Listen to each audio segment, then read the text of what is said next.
Alright, how do we solve this question. Question में आपको दिया हुआ है R is equal to K times A for a reaction. तो फर्स्ट ऑर्डर रिएक्शन है। 50% of A is decompose in 120 minutes. तो इसका मतलब क्या है, ये 50% डिकम्पोज हो रहा है, मतलब टी हाफ है। तो टी हाफ 50% गिवन है। The time taken for 90% decomposition of A is, तो आपको टी 90% निकालना है। ठीक है।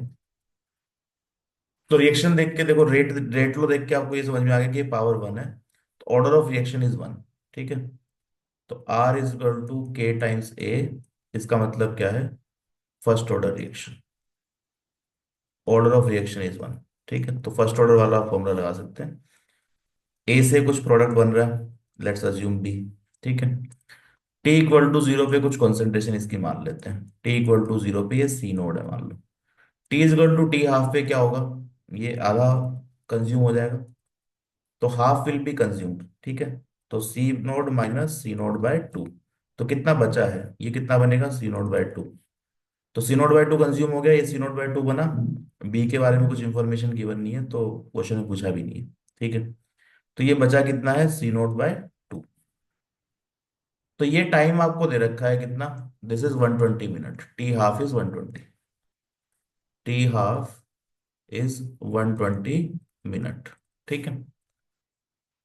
अब आपसे पूछा जा रहा है कि टी 90% बताओ। तो टी इक्वल टू टी 90% पे क्या होगा, 90% of this will be consumed.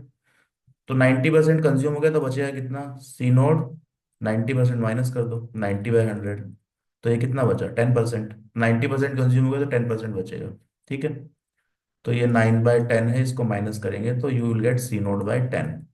तो ये इतना बचा हुआ है। ठीक है। फर्स्ट ऑर्डर रेट लो के हिसाब से हम क्या लिख सकते हैं, फर्स्ट ऑर्डर रेट लो के हिसाब से हम लिख सकते हैं K T is equal to 2.303 integrated rate law log of C note by C at time T. ठीक है। तो किसी टाइम पे सी टी। नाउ दो टाइम है, दोनों के लिए लिख लो इक्वेशन। तो के इंटू टी हाफ, इससे क्या आ जाएगा, 2.303 log of, this is how much, C note by C T. तो सी नोट तो ये है ही, और सी टी क्या हो गया, C note by two. T half पे आधा बचेगा। ठीक है। दूसरी इक्वेशन क्या है, के इंटू टी हाफ, टी 90%। 90% दे रखा है, ये हमें निकालना है। तो यहाँ पे 90% कंज्यूम हो गया, तो 10% बचा हुआ है। तो सी नोट तो इनिशियल है, फाइनल कितना है, सी नोट बाय 10।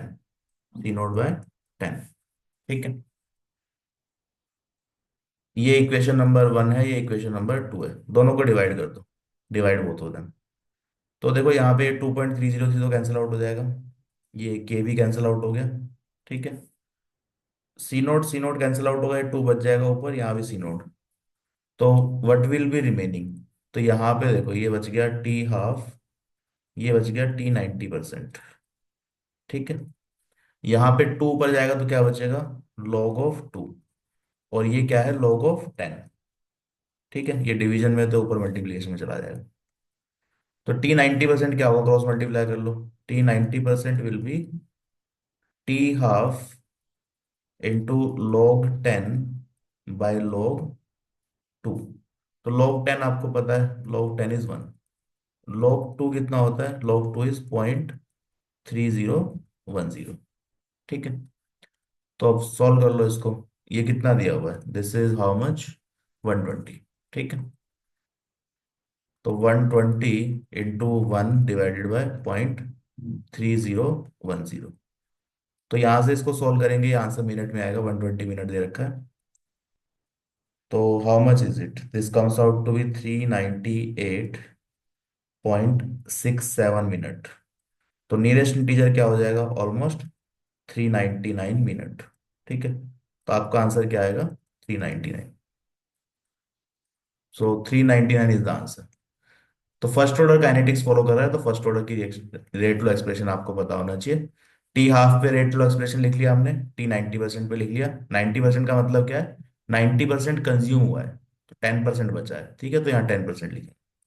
दोनों को डिवाइड करके आंसर आ जाएगा। अब देखो, यू हैव इसमें जो है ना, log 2 की वैल्यू गिवन नहीं है। ठीक है। और यहाँ पे प्रॉब्लम क्या है, कि log 2 को अगर आप 0.3 लोगे ना, तो 0.3 लोगे तो क्या आ जाएगा यहाँ पे, this comes out directly 400 answer आ जाएगा। पर आपका आंसर 400 नहीं है, आंसर 399 है। ठीक है। तो जब वैल्यू नहीं दे रखी है तो you have to be extremely careful, यहाँ पे 0.3 नहीं लेना है। 0.3 आप लेंगे तो 400 आंसर आएगा, ये आंसर नहीं आएगा। इसका जो आंसर एंटी ने दिया है वो 399 ही है। दैट मीन्स आपको जो सबसे एक्यूरेट वैल्यू है, जो एग्जैक्ट वैल्यू है 0.3010, वो लेनी है। ठीक है। तो इंटीजर टाइप क्वेश्चंस में बी वेरी केयरफुल। ठीक है। जो एग्जैक्ट वैल्यू है वही लेना, अप्रोक्सीमेट वैल्यू 0.3 नहीं लेंगे। 0.3 लोगे तो आंसर गलत आएगा, 400 आएगा। तो बी केयरफुल विद दैट। ठीक है। तो करेक्ट आंसर इज 399।